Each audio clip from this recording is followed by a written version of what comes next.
back in January, we had and I don't want this to go in a political direction at all, but back in January, we saw ordinary citizens breach the Capitol, I should say.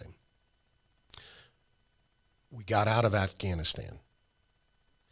And where I'm going with this is, as a guy who used to put the uniform on every day, especially Afghanistan, pulling out of Afghanistan, and I still have that picture of that young Marine pulling the baby up over the wall. What goes through your mind as someone who felt, okay, when I had the uniform on, I knew I was making a difference. I knew I was making an impact. You see things like that. Does that change that impact and that feeling of doing some good? No, it doesn't.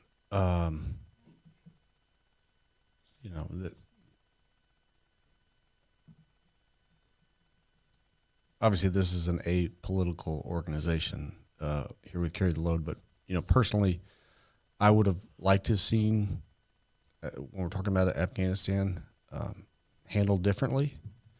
And I say that in the context of I never set foot in Afghanistan, but again, a couple tours in Iraq. And on my first deployment over there, this was 2004.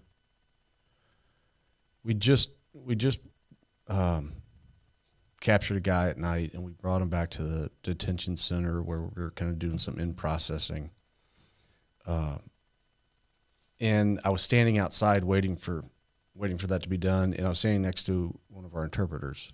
And he was a guy, based on my understanding, that had grown up in Iraq, and then at some point in the last 20 years, he had gotten into Syria and made his way into Europe, and then ultimately ended up in Chicago.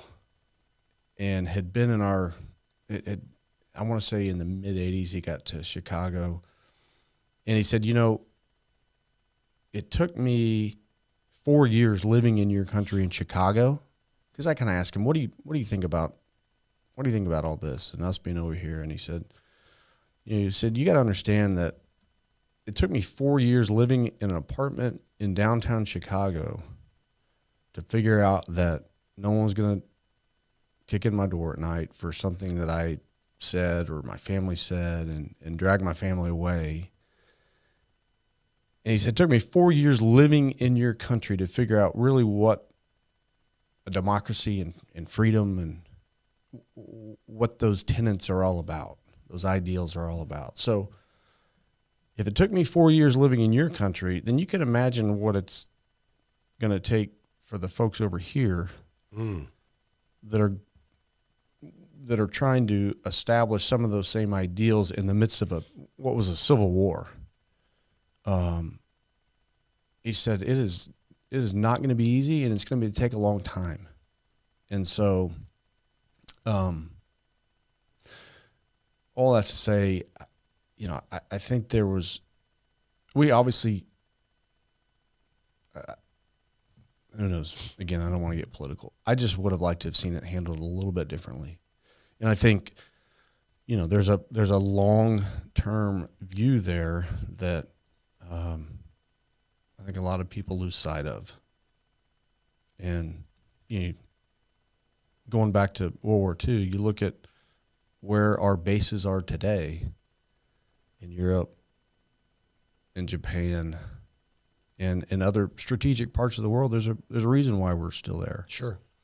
And again, I'm not advocating for sustained combat for the sake of having sustained combat, but being able to strategically look at some foundations that have been laid in that country and maybe, again, how could we have handled that a little bit differently?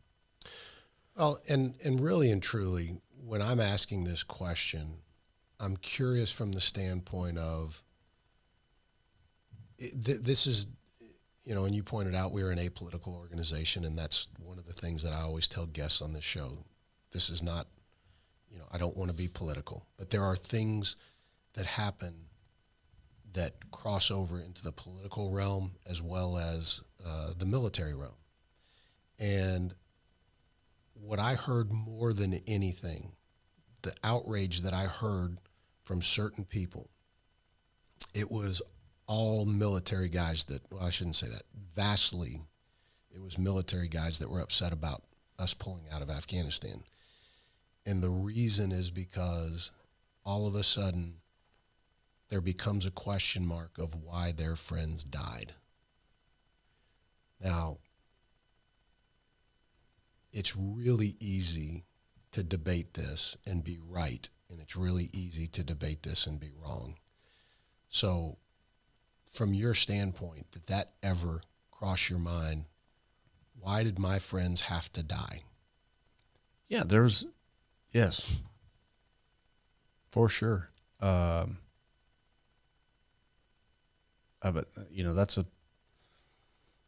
that's a very valid question and should be asked. For me personally, that's a slippery slope to go down for me mentally. But again, it's a very valid question, and one that should be debated and should be answered. Again, it all goes back to, I wish it was handled differently. So, and again, I think there's obviously, there's the question of what was the meaning of those deaths, and I think there's another question of all the people that live in that country that put their lives on the line to help in so many different ways over the last 20 years, whose trust we had to gain.